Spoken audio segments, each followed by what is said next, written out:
فاطمی صاحب، بہت شکریہ آپ نے ہمارے پروگرام کے لیے وقت نکالا۔ سوات آپریشن جاری ہے، مسائل اس کے ساتھ بڑھتے جا رہے ہیں۔ حکومت کا کہنا یہ ہے اور اپوزیشن جماعتیں جو ساتھ شامل ہیں ان کا کہنا یہ ہے کہ جب تک علاقے کو طالبان کے اثر و رسوخ سے پاک نہیں کرا لیا جاتا تب تک آپریشن جاری رہے گا۔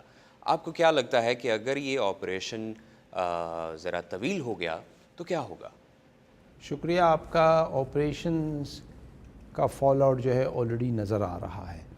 1.5 سے 2 ملین شاید انٹرنلی ڈسپلیس پرسنز انہیں گھر چھوڑ کر بھاگنا پڑا اور وہ دوسرے شہروں میں ہیں، اور ریلیف اور ریہیبلیٹیشن جو ہے وہ ابھی بہت ہی منیمل اسٹیج پر ہے، اور ان کے مسائل جو ہیں وہ دن بدن بڑھتے جا رہے ہیں۔ ساتھ ساتھ حکومت کو اس بات کی بھی ریکگنیشن ہے کہ اگر کسی قسم کی ویکننگ ہوئی، کسی قسم کی کمزوری دکھائی گئی، اور اگر آپ نے اس آپریشنز کو ہاف بیکڈ یعنی آدھے راستے پر چھوڑ دیا تو یہ دوبارہ مسئلہ جو ہے زیادہ گمبھیر اور زیادہ سیریس بن کے آئے گا۔ تو حکومت کے لیے بھی یہ ایک سیریس ڈائلیما ہے کہ اگر آپریشنز کنٹینیو کرتے ہیں تو اس کے نیگیٹو فال آؤٹ ہوتے ہیں، نہیں کرتے ہیں تو طالبان جو ہے اسے ایک پولیٹیکل اور ملٹری وکٹری کے طور پر ریپرزینٹ کریں گے۔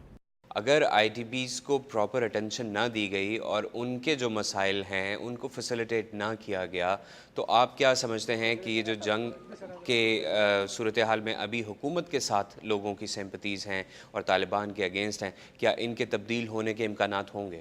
جی یہ بالکل ہے، اس کے خطرات ہیں، اور یہ آبویس ہوتا ہے، ہر جگہ ہوتا ہے۔ جب آپریشنز جو ہیں شروع کیا جاتا ہے اس وقت جو ہے پبلک سپورٹ کرتی ہے، جب پھر اس کی فال آؤٹ نظر آتی ہے کہ لاکھوں لوگ گھر چھوڑ کر بھاگ رہے ہیں، سڑکوں پر پڑے ہوئے ہیں، ان کے پاس کھانے کے انتظامات نہیں، رہنے کی جگہ نہیں، تو اس کا تو نیگیٹو فال آؤٹ ہوگا۔ بہت سے لوگ کہیں گے کہ بھائی کیوں نہیں کوئی بہتر طریقے سے کیا جا سکے۔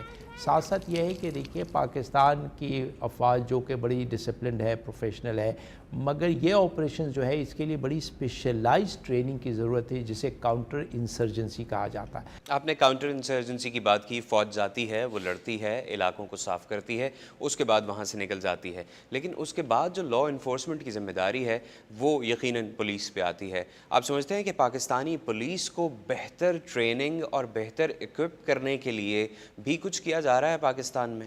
کوشش ہے، مگر ابھی بہت ہی ارلی سٹیجز میں ہے۔ پاکستان کی پولیس انفارچونیٹلی خاص کے لوور لیولز پر وہ نہ صرف اس کی ٹریننگ کمزور ہے، اس کی ایفیشنسی جو ہے کمزور ہے، اس میں کرپشن کے بڑے کیسز نظر آتے ہیں، اور اسٹرکچر بھی کمزور ہو گیا ہے، اور خاص کر کے یہ ناردرن ایریاز آف آٹا میں تو بہت ہی کمزور ہے۔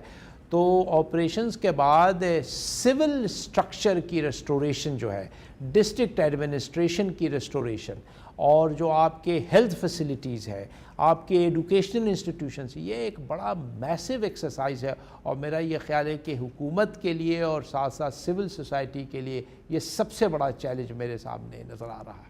ہم نے طالبان رہنماؤں اور مولوی عمر کا بیان پچھلے دنوں دیکھا کہ اگر حکومت سوات میں آپریشن جاری رکھتی ہے تو وہ اس سچویشن کو پورے ملک میں لے جائیں گے، اور لاہور میں ساتھ ہی حملہ بھی ہو گیا جس میں بہت سے لوگ ہلاک اور بے تحاشا سینکڑوں افراد زخمی بھی ہو گئے ہیں۔ اب ایسی صورتحال میں جب یہ لڑائی نکل کر بڑے شہروں میں پہنچ جاتی ہے، وہاں پر آپ کے خیال میں کیا اقدامات کرنے کی ضرورت ہے کہ بڑے شہروں میں جو زیادہ گنجان آباد ہیں وہاں پر اس قسم کے حملوں سے بچایا جا سکے شہریوں کو؟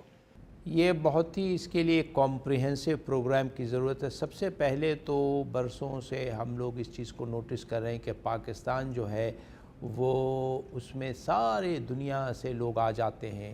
پاکستان کی امیگریشن اتھارٹیز جو ہے ورچولی نان ایگزسٹنس ہے، بارڈر کنٹرول جو ہے وہ ہے ہی نہیں ہے۔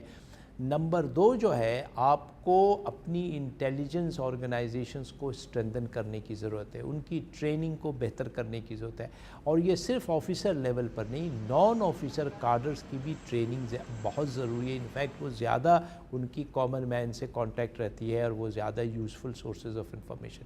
فاطمی صاحب، بہت شکریہ آپ نے ہماری شکریہ آپ کا جناب، pleasure being here, thank you very much.